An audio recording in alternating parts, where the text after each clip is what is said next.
ശാന്താകാരം ഭുജഗശയനം പത്മനാഭം സുരേശം വിശ്വാധാരം ഗഗനസദൃശം മേഘവർണം ശുഭാംഗം ലക്ഷ്മീകാന്തം കമലദീനം യോഗിഭിർധ്യാനഗമ്യം വന്ദേ വിഷ്ണും ഭഗവൈരം സർവലോകൈകനാഥം. ഓം നമോ ഭഗവതേ വാസുദേവായ. നമോ ഭഗവതേ വാസുദേവായ. ഓം ശ്രീകൃഷ്ണായ പരബ്രഹ്മണേ നമഃ. എല്ലാ സജ്ജനങ്ങൾക്കും ഗുരുവായൂരപ്പൻ്റെ നാമത്തിൽ സാഷ്ടാംഗ പ്രണാമം. ശ്രീകൃഷ്ണ ചരിതാമൃതത്തിലെ വേദമൂർത്തികളുടെ പ്രാർത്ഥനയാണ് നാം ചിന്തിക്കാൻ തുടങ്ങിയത്. ആ വേദവും വേദാന്തവും, അതായത് സൃഷ്ടിയും ഭൗതിക ലോകവും ആധ്യാത്മിക ലോകവും തമ്മിലുള്ള വ്യത്യാസവും, എന്തിനു വേണ്ടിയിട്ടാണ് വേദവൈദിക കർമ്മങ്ങളുടെ സൃഷ്ടി, അല്ലെ വേദം എന്ന് പറയുന്ന അറിവ് തന്നെ എന്തിനാണ് എന്നാണ് ഇവിടെ സൂചിപ്പിക്കുന്നത്. വേദാന്ത സൂത്രത്തിലെ ആദ്യത്തെ സൂത്രം നിരപേക്ഷ സത്യത്തെക്കുറിച്ചുള്ള ചോദ്യമാണെന്ന് അറിയിക്കുന്നത്. അതാതോ ബ്രഹ്മജിജ്ഞാസ, നിരപേക്ഷ സത്യത്തിൻ്റെ സ്വഭാവം എന്ത്, എല്ലാറ്റിൻ്റെയും ഉൽപ്പത്തി അവനാകുന്നു എന്നതാണ് നിരപേക്ഷ സത്യത്തിൻ്റെ സ്വഭാവം എന്നുത്തരം. നമുക്ക് അനുഭവപ്പെടുന്നതെല്ലാം, അഥവാ ജീവിതത്തിൻ്റെ ഭൗതിക അവസ്ഥയിൽ പോലും അവനിൽ നിന്നുള്ള നിസ്സരണങ്ങളാണ്. മനസ്സ്, ഇന്ദ്രിയങ്ങൾ, ബുദ്ധി എന്നിവയെ സൃഷ്ടിച്ചത് നിരപേക്ഷ സത്യം തന്നെയാണ്, അതായത് ഈശ്വരൻ തന്നെയാണ്. നിരപേക്ഷ സത്യത്തിന് ഈശ്വരന്റെ മനസ്സ്, ബുദ്ധി, ഇന്ദ്രിയങ്ങൾ എന്നിവ ഇല്ലെന്ന് ഇതിനർത്ഥമാക്കുന്നില്ല. മറ്റൊരു തരത്തിൽ പറഞ്ഞാൽ അവിടുന്ന് നിരാകാരനല്ല. സൃഷ്ടിച്ചു എന്ന പദം തന്നെ അർത്ഥമാക്കുന്നത് അവന് അതീന്ദ്രിയ ബുദ്ധിയുണ്ടെന്നാണ്. ഉദാഹരണത്തിന്, പിതാവ് പുത്രോത്പാദനം നടത്തുമ്പോൾ പുത്രന് ഇന്ദ്രിയങ്ങളുണ്ട്. കാരണം പിതാവിന് ഇന്ദ്രിയങ്ങൾ ഉണ്ടെന്നത് തന്നെ. കൈകാലുകളോട് കൂടിയാണ് പുത്രൻ ജനിക്കുന്നത്. പിതാവിനും കൈകാലുകളുണ്ടല്ലോ. അതാണ് കാരണം. ദൈവത്തിൻ്റെ തനി രൂപത്തിലാണ് മനുഷ്യനെ സൃഷ്ടിച്ചിരിക്കുന്നത് എന്ന് പറയാറുണ്ടല്ലോ. അതിനാൽ അതീന്ദ്രിയ മനസ്സ്, ബുദ്ധി, ഇന്ദ്രിയങ്ങൾ എന്നിവയോട് കൂടിയ പരമപുരുഷൻ തന്നെയാണ് നിരപേക്ഷ സത്യം. ഭൗതിക മാലിന്യങ്ങൾ അകന്ന് ഇന്ദ്രിയങ്ങളും മനസ്സും ബുദ്ധിയും സംശുദ്ധമാകുമ്പോൾ വ്യക്തിയുടെ രൂപത്തിൽ നിരപേക്ഷ സത്യത്തിൻ്റെ ആദിമമായിരിക്കുന്ന സാകാര രൂപം ബോധ്യമാകുകയും ചെയ്യും. ഇപ്പം ഗുരുവായൂരപ്പൻ്റെ തന്നെ ഒരു എന്താ പറഞ്ഞേ, ആ രൂപം വിഗ്രഹം എടുത്താലും വേണ്ടില്ല, ഒരു ചിത്രം എടുത്താലും വേണ്ടില്ല, ഒരു മനുഷ്യ ശരീരത്തിൻ്റെ തനിപ്പകർപ്പാണ് ഭഗവാൻ ഈശ്വരന്മാരുടെ ഒക്കെ ശരീരം. വ്യത്യസ്തമായിട്ട് നമുക്ക് കണ്ടാലും വേണ്ടില്ല, അതൊക്കെ ഈശ്വരൻ്റെ സ്വരൂപം. അപ്പം ഒരു വ്യത്യസ്തമായിട്ട് മീനായിട്ടോ ഇല്ലെങ്കിൽ കൂർമ്മമായിട്ടോ ഇല്ലെങ്കിൽ നരസിംഹമായിട്ടോ ഒക്കെ വന്നിട്ടുണ്ടെങ്കിൽ ഈ പ്രപഞ്ചത്തിലുള്ള സകല ജീവജാലങ്ങളും ഭഗവാന്റെ രൂപം തന്നെയാണെന്നാണ് പറയുന്നത്. അത് വിവിധ രൂപത്തിലും നാമരൂപങ്ങളിലും ഒക്കെ കാണുന്നുണ്ടെങ്കിൽ തന്നെ അതൊക്കെ ഒന്നിൽ നിന്നുണ്ടായിട്ടുള്ള ഭഗവാന്റെ തന്നെ വികാസങ്ങളാണ് എന്നർത്ഥം. അപ്പം മനുഷ്യനിൽ തന്നെ പരമപുരുഷൻ തന്നെയാണ് ഈ എന്തൊക്കെ ഈശ്വരനിലുണ്ടോ അതൊക്കെ തന്നെ സൃഷ്ടിച്ചിട്ടിരിക്കുന്ന എല്ലാത്തിലും ഉണ്ടെന്നർത്ഥം. അതാണ് ചുരുക്കി പറഞ്ഞാൽ, ഈശ്വരൻ എന്തൊക്കെ സൃഷ്ടിച്ചോ അതിലൊക്കെ ഈശ്വരന്റെ എല്ലാ ഗുണങ്ങളും സന്നിവേശിപ്പിക്കപ്പെട്ടിട്ടുണ്ട്. ഈ മായാബന്ധിതമായിരിക്കുന്നത് നമ്മളതൊന്നും തിരിച്ചറിയുന്നില്ല എന്നുള്ളതാണ്. ആ യഥാർത്ഥ സത്യത്തെ മറക്കപ്പെട്ടിരിക്കുന്നു എന്നുള്ളതാണ് സത്യം. അതിന് നമ്മൾ തന്നെ വിചാരിച്ചാൽ, ആത്മബോധ തലത്തിൽ ആത്മവിചാരം ചെയ്താൽ, തൻ്റെ തന്നെ ഉള്ളിലേക്ക് നോക്കിയാൽ ഈശ്വരൻ്റെ എല്ലാ ഗുണങ്ങളും തന്നിലുണ്ടെന്ന് നമുക്ക് ബോധ്യം വരണമെങ്കിൽ നമ്മൾ ആ ശക്തികളെ ഉപയോഗിച്ച് അനുഭവിച്ചറിയണം. അപ്പോഴേ ബോധ്യം വരും. അങ്ങനെയുള്ളവർക്കേ ഈ നിരപേക്ഷ സത്യം എന്തെന്ന് അറിയാൻ സാധിക്കും. ബദ്ധാത്മാവിനെ തമോ ഗുണത്തിൽ നിന്ന് ക്രമേണ രജോ ഗുണത്തിലേക്കും അവിടെ നിന്ന് സത്വഗുണത്തിലേക്കും ഉയർത്തുക. ഇതൊക്കെ വളരെ വ്യക്തമാണ്. നമ്മൾ ഓരോരുത്തരും വ്യക്തിഗതമായിട്ട് തന്നെ വ്യക്തോപാസന ചെയ്ത് അവ്യക്ത ഉപാസനയിലേക്ക് എത്തുമ്പോഴേ നമ്മുടെ ഉള്ളിൽ തന്നെ അവ്യക്ത സ്വരൂപമായിരിക്കുന്ന ഈശ്വരന്റെ ഗുണങ്ങളെ തിരിച്ചറിയണമെങ്കിൽ ആദ്യത്തെ പടിയാണ് തമോ ഗുണത്തെ ജയിക്കുക. അജ്ഞതയും അലസതയും വിട്ടിട്ട് ആ രജോ ഗുണം കൊണ്ട് തമോ ഗുണത്തെ വിടുമ്പോഴാണ്, ഉപേക്ഷിക്കുമ്പോഴാണ് നമുക്ക് യഥാർത്ഥത്തിൽ കർമ്മകുശലതയോടുകൂടി പ്രവർത്തിക്കാൻ സാധിക്കും. ഇനി രജോ ഗുണത്തെയും കൂടെ ഉപേക്ഷിക്കുമ്പോഴാണ് അതിലും കേവലമായിട്ടുള്ള സത്വഗുണം പ്രകാശിക്കും.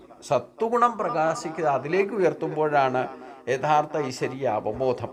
അപ്പോഴാണ് വേദങ്ങളുടെ പ്രസക്തിയും വേദങ്ങളുടെ ഉപയോഗവും പ്രക്രിയയും അവിടെ നടക്കണമെങ്കിൽ സത്വഗുണത്തിൽ ഉറച്ചു നിൽക്കുന്ന ഒരാൾക്ക് സത്വത്തിൻ്റെ ആ സ്വരൂപം ആകുന്ന വേദത്തെ അറിയാൻ സാധിക്കും. വേദം എന്ന് പറഞ്ഞാൽ തന്നെ അറിവ്. അപ്പൊ അതിന്റെ പ്രക്രിയ എന്ന് പറഞ്ഞാൽ എന്താ? അതിന്റെ ഉപയോഗക്രമം, അതനുസരിച്ച് കിട്ടുന്ന ഫലങ്ങളുടെ പ്രസക്തി, ഇതാണ് പ്രക്രിയ എന്ന് പറയുന്നത്. അപ്പൊ സത്വഗുണത്തിൽ എത്തുമ്പോൾ വസ്തുക്കളെ അതേ രൂപത്തിൽ മനസ്സിലാക്കാനുള്ള പ്രകാശം ഉണ്ടായിരിക്കും.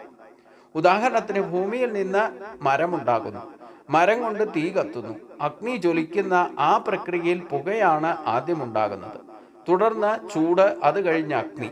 അഗ്നി ഉണ്ടായിക്കഴിഞ്ഞാൽ അത് നമുക്ക് പല കാര്യങ്ങൾക്ക് ഉപയോഗപ്പെടുത്താം.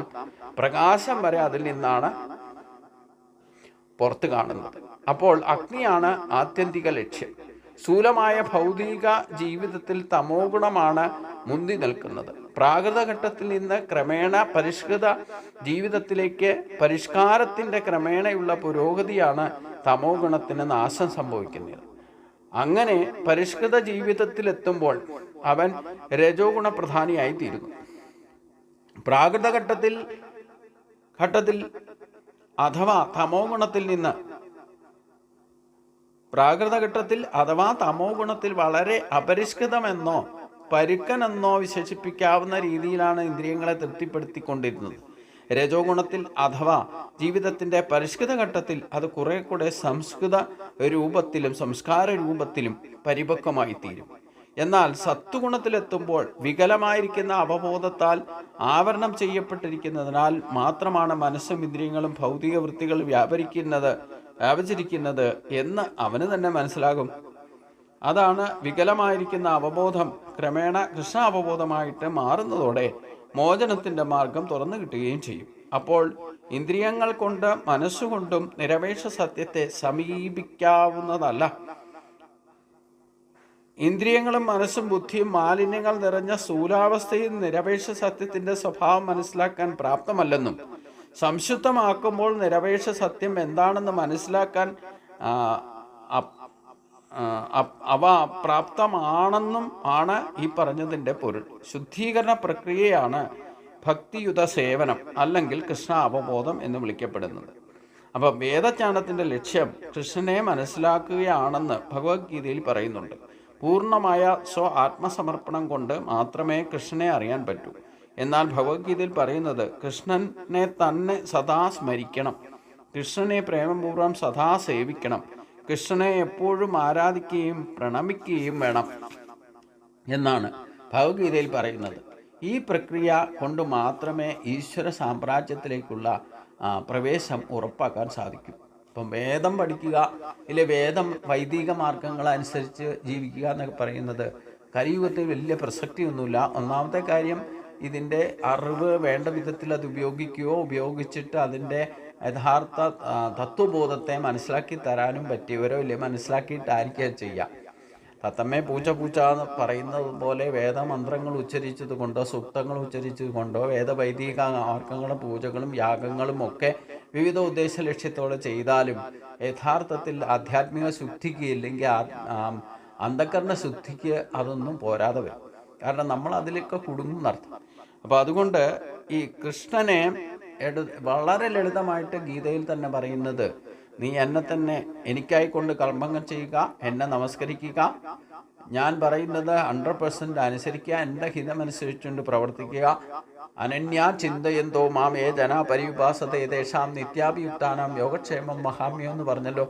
ഈശ്വരാർപ്പണമായിട്ട് ആ കൃഷ്ണ അവബോധത്തോടുകൂടി നമ്മൾ പ്രവർത്തിക്കുമ്പോൾ നമ്മുടെ കാര്യങ്ങളൊക്കെ ഭഗവാൻ തന്നെ ഏറ്റെടുത്ത് നമുക്ക് വേണ്ടതും വേണ്ടാത്തതും ഒക്കെ തിരിച്ചറിഞ്ഞുകൊണ്ട് നമ്മളെ സഹായിക്കുന്നതാണ് പറഞ്ഞതിൻ്റെ ഉദ്ദേശം. അപ്പോൾ കൃഷ്ണനെ പ്രേമപൂർവ്വം സദാ സേവിക്കണം, കൃഷ്ണനെ എപ്പോഴും ആരാധിക്കുകയും പ്രണമിക്കുകയും വേണം. കൃഷ്ണനെ തന്നെ നിലച്ചിരുന്ന കൃഷ്ണനായി തന്നെ ഭവിക്ക വേണ്ടൂ എന്ന് കീർത്തനത്തിൽ ചൊല്ലുന്നതും ഈ അർത്ഥത്തിലാണ്. അപ്പോൾ ഈ പ്രക്രിയ കൊണ്ട് മാത്രമേ ഈശ്വര സാമ്രാജ്യത്തിലേക്കുള്ള പ്രവേശം ഉറപ്പാക്കാൻ സാധിക്കും. അതായത് നാമസങ്കീർത്തനം കൊണ്ട് തന്നെ കലിയുഗത്തിൽ നമുക്ക് കൃഷ്ണ അവബോധത്തിലേക്ക് എത്താൻ പറ്റും. കൃഷ്ണനെ തന്നെ നനച്ചിരുന്നാൽ കൃഷ്ണനായി തന്നെ ഭവിക്ക വേണ്ടും എന്ന് പറഞ്ഞാൽ ആ കൃഷ്ണനെ പ്രകീർത്തിക്കുന്ന കീർത്തനങ്ങളും നമ്മൾ എന്ത് ചെയ്താലും, അടുക്കളയിൽ പോയി പ്രവർത്തിച്ചാലും വേണ്ട, ഓഫീസുകളിൽ പ്രവർത്തിച്ചാലും വേണ്ട, തൊടിയിൽ പോയി പണിയെടുത്താലും വേണ്ടില്ല, ഏതേത് കർമ്മം ഏത് കരോഷി യസ്നാശി യജൂഷി ദദാസേൻ, എന്തൊക്കെ ചെയ്താലും എന്തൊക്കെ ചിന്തിച്ചാലും എന്തൊക്കെ പറഞ്ഞാലും കൃഷ്ണ അവബോധ തലത്തിലേക്ക് എത്തുന്ന വിധത്തിൽ കൃഷ്ണനെ പറ്റി തന്നെ ചിന്തിക്കാനാണ് ഗീത ഉദ്ഘോഷിക്കുന്നത്. അങ്ങനെ ആയാലോ കൃഷ്ണനായി തന്നെ ഭവിക്ക വേണ്ടു. അതുകൊണ്ട് ഭക്തിയുത സേവനത്തിലൂടെ സത്വഗുണത്തിൽ ബോധമുദിക്കുമ്പോൾ രജസ് തമോ ഗുണങ്ങളിൽ നിന്ന് മുക്തി നേടുന്നു. ഈ രജസ്സിനെയും തമസ്സിനെയും മുക്തി നേടണം, അത് നമ്മുടെ നിയന്ത്രണത്തിലാക്കണം. അതില്ലാതെയാക്കാന്ന് പറയണ പൂർണ്ണമായിട്ട് തമോ ഗുണത്തെയും രജോ ഗുണത്തെയും സത്വഗുണത്തെയും ഒന്നും നമുക്ക് പൂർണ്ണമായിട്ട് ഈ ഭൗതിക ലോകത്ത് ജീവിച്ചിരിക്കുന്നിടത്തോളം അത് പൂർണ്ണമായിട്ട് ഉപേക്ഷിക്കാൻ നമുക്ക് സാധ്യമല്ല.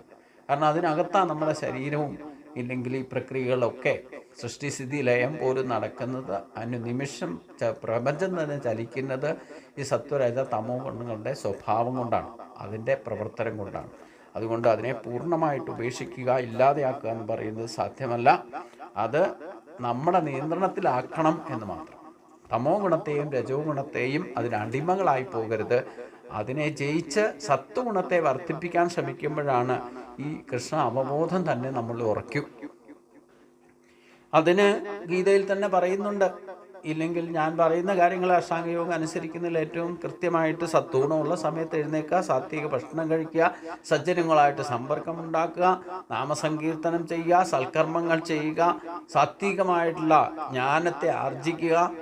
ഇങ്ങനെ ഉള്ള നിത്യനൈമിത്യ കർമ്മങ്ങളിൽ സത്വഗുണത്തെ വർദ്ധിപ്പിക്കാനുള്ള കർമ്മങ്ങളിൽ മുഴുകണം എന്നർത്ഥം. അപ്പം നമ്മൾ മനസ്സുകൊണ്ട് ഈശ്വരാർപ്പിതമായിട്ടായിരിക്കണം ചിന്തയും വാക്കും പ്രവൃത്തിയും ഒക്കെ കൃഷ്ണ അവബോധത്തോടെ ആയിരിക്കണം. അപ്പോൾ കൃഷ്ണൻ്റെ അവബോധം നമ്മുടെ ആത്മവിചാരത്തിൽ ഉറച്ചു കഴിഞ്ഞാൽ പിന്നെ അതാണ് ഭക്തിയുത സേവനത്തിന് സത്വഗുണത്തിന് പ്രാധാന്യം കൊടുക്കണം എന്ന് പറയുന്നത്. ആ സത്വഗുണത്തിൽ ബോധം ഉദിക്കുമ്പോൾ രജസ് തമോ ഗുണങ്ങളുടെ പ്രഭാവം കുറഞ്ഞു കുറഞ്ഞു വരും. അതാണ് മുക്തി നേടുക എന്ന് പറയുന്നത്. ഉപനിഷത്തുകൾ എന്നറിയപ്പെടുന്ന വൈദിക സാഹിത്യം അഭ്യസിക്കാൻ അനുവാദം ലഭിക്കുന്നതിനാവശ്യമായ ബ്രാഹ്മണ്യത്തിൻ്റെ ഘട്ടത്തെയാണ് ആത്മീയന എന്ന പദം സൂചിപ്പിക്കുന്നത്. ഉപനിഷത്തുകൾ സർവേശ്വരന്റെ അതീന്ദ്രിയ ഗുണങ്ങളെ വിവിധ രീതിയിൽ വിവരിക്കുന്നു. നിരപേക്ഷ സത്യമായിരിക്കുന്ന സർവേശ്വരൻ നിർഗുണനാണ്. അദ്ദേഹത്തിനുള്ള ഗുണങ്ങൾ ഒന്നുമില്ലെന്നല്ല ഇതിൻ്റെ അർത്ഥം. അദ്ദേഹത്തിന് ഗുണങ്ങൾ ഉള്ളതുകൊണ്ട് മാത്രമാണ് ബദ്ധാത്മാക്കൾക്ക് ഗുണങ്ങൾ ഉണ്ടായത്. നിരപേക്ഷ സത്യത്തിൻ്റെ അതീന്ദ്രിയ ഗുണം മനസ്സിലാക്കുകയാണ് ഉപനിഷത്തുകൾ പഠിക്കുന്നതിൻ്റെ ഉദ്ദേശം. അല്ലാതെ തമസ് രജസ് സത്വം എന്നീ ഭൗതിക ഗുണങ്ങൾ മനസ്സിലാക്കുകയല്ല. അതാണ് വൈദിക ജ്ഞാനത്തിൻ്റെ മാർഗം. വൈദിക ജ്ഞാനത്തിൻ്റെ ഈ തത്വങ്ങൾ പിന്തുടർന്നാണ് സനകൻ തുടങ്ങിയ 4 കുമാരന്മാരെ പോലുള്ള മഹർഷിമാർ അമൂർത്ത ജ്ഞാനത്തിൽ നിന്ന് ക്രമേണ സർവേശ്വരന്റെ മൂർത്തമായിരിക്കുന്ന ആരാധനയുടെ വിധാനത്തിലേക്ക് ഉയർന്നത്. അതിനാൽ നാം മഹാന്മാരെ പിന്തുടരുകയാണ് ഒരേ ഒരു വഴി. പരീക്ഷിത്ത് മഹാരാജാവിൻ്റെ ചോദ്യത്തിന് അദ്ദേഹം നൽകുന്ന മറുപടി ആധികാരികവുമാണ്. ഇത്തരം മഹാത്മാക്കളുടെ കാലടികളെ പിന്തുടരുവാൻ തീർച്ചയായിട്ടും വളരെ എളുപ്പത്തിൽ മുക്തിയുടെ മാർഗത്തെ സഞ്ചരിക്കുന്നു. ഒടുവിൽ സ്വന്തം ഗ്രഹത്തിലേക്ക്, അതായത് ഭഗവത് ധാമത്തിലേക്ക് മടങ്ങിപ്പോകുകയും ചെയ്യും. ഇതാണ് മനുഷ്യജീവിതം സഫലമാക്കി തീർക്കാനുള്ള മാർഗം. അതാണ് ഗീതയിലും ഭഗവാൻ കർമ്മയോഗത്തിൽ പറയുന്നത്, ആചരതി ശ്രേഷ്ഠാത്ത ദേവതാരോചനാഹാസയൽ പ്രമാണം ഗുരുതേ ലോകസ്ഥേതുവിന് വർത്തേ.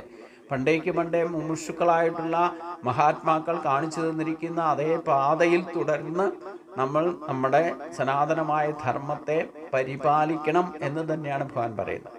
അതനുസരിച്ചുകൊണ്ട് ശ്രേഷ്ഠമായ മാർഗത്തിലേക്ക് അല്ലെങ്കിൽ പാതയിൽ നമ്മൾ പ്രവേശിക്കും.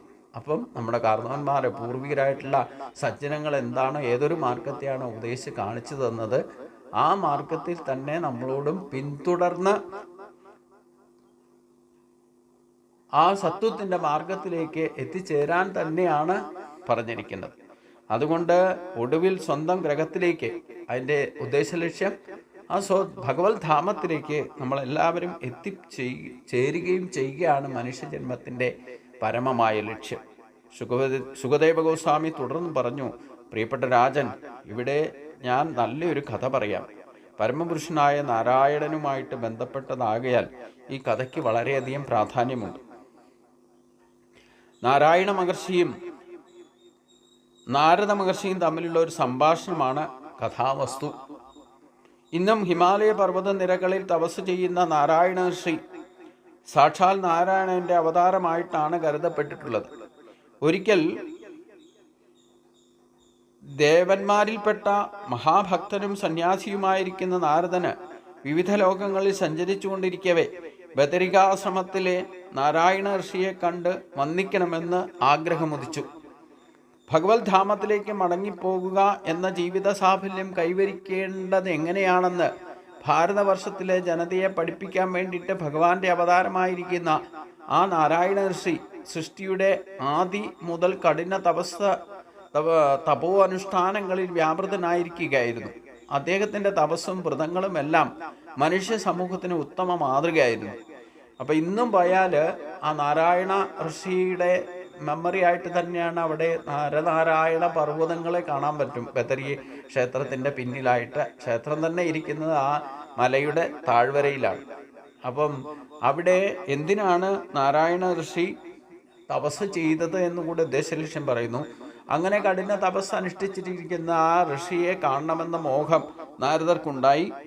അതുകൊണ്ട് ആ നാരായണ ഋഷിയെ കണ്ടു വന്ദിക്കണമെന്ന ആഗ്രഹം ഉദിച്ച് ഭഗവത് ധാമത്തിലേക്ക് മടങ്ങിപ്പോകുക എന്ന സാഫല്യം കൈവരിക്കേണ്ടത് എങ്ങനെയാണെന്ന്, അതായത് നമ്മളെല്ലാവരും ഭഗവാനിൽ നിന്നുണ്ടായ ഭഗവത് ധാമത്തിലേക്ക് തിരിച്ചെത്തണമെന്നുണ്ടെങ്കിൽ അതിന് ആ സാഫല്യം കൈവരിക്കേണ്ടത് എങ്ങനെയാണെന്ന് ഭാരതവർഷത്തിലെ ജനതയെ പഠിപ്പിക്കാൻ വേണ്ടിയിട്ടാണ് ഈ നരനാരായണ ഋഷി, ഭഗവാന്റെ അവതാരമായിരിക്കുന്ന നാരായണ ഋഷി സൃഷ്ടിയുടെ ആദിമകാലം മുതൽ കഠിന തപോ അനുഷ്ഠാനത്തിൽ വ്യാപൃതനായിരിക്കുകയായിരുന്നു. അദ്ദേഹത്തിൻ്റെ തപസ്സും വ്രതങ്ങളും എല്ലാം മനുഷ്യ സമൂഹത്തിന് ഉത്തമ മാതൃകയുമായിരുന്നു. അപ്പോൾ ഇദ്ദേഹത്തിൻ്റെ ആ തപസ്സിൻ്റെ ശ്രേഷ്ഠതയും എന്തിനാണ് നരനാരായണ ഋഷിമാർ അവിടെ ഒരു കഠിന തപസ് അനുഷ്ഠിച്ചതും എന്നും ഇതിൽ അർത്ഥമാക്കുന്നുണ്ട്. ഇതിൻ്റെ അടുത്ത ഭാഗം നമുക്ക് അടുത്ത ദിവസം ചിന്തിക്കാം. എല്ലാവർക്കും നമസ്കാരം.